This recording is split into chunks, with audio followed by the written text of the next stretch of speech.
Microsoft આઉટેજની અસર Ahmedabad airport પર આવતી જતી મુંબઈ, દિલ્હી, બેંગ્લોરની 9 ફ્લાઇટ રદ, લંડન, કુવૈતની 2-3 કલાક મોડી પડી. અમદાવાદના સરદાર વલ્લભભાઈ પટેલ ઇન્ટરનેશનલ એરપોર્ટ પર ગઈકાલે 20 થી 25 ફ્લાઇટ રદ થઈ હતી. ઉલ્લેખનીય છે કે ગઈકાલે માઇક્રોસોફ્ટમાં આઈટી આઉટેજમાં ક્ષતિ આવતા દુનિયાભરની વિવિધ સેવાઓ થંભી હતી.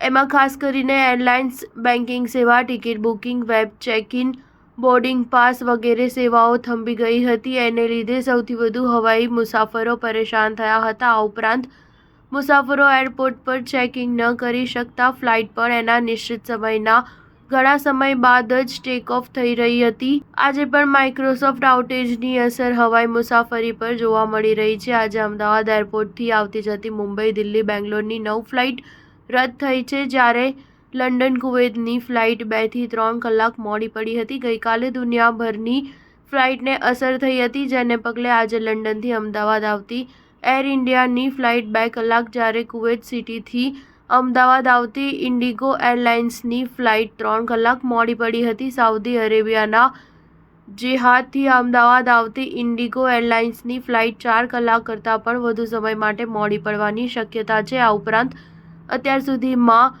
ડોમેસ્ટિક ફ્લાઇટની વાત કરવામાં આવે તો દિલ્હી, મુંબઈ જેવા શહેરોની મોટાભાગની ફ્લાઇટ 1 કલાક જેટલા સમય માટે મોડી પડી છે. મહત્વનું છે કે ગઈકાલે રાત સુધીમાં એરપોર્ટ થતા એરલાઇન્સ દ્વારા ફ્લાઇટને રાબેતા મુજબ કરી શકાય છે એ માટેના પૂરતા પ્રયત્નો કરવામાં આવ્યા હતા. ત્યારબાદ આજે સવારે 10 વાગ્યા સુધીમાં અમદાવાદ આવતી અને જતી ફ્લાઇટ રાબેતા મુજબ શરૂ થઈ છે. જો કે આ એરપોર્ટ પર સામાન્ય દિવસોમાં પણ સૌથી વધુ ફ્લાઇટની અવરજવર રહેતી હોય છે. સ્ટાર ન્યૂઝ 7 હંમેશા સત્ય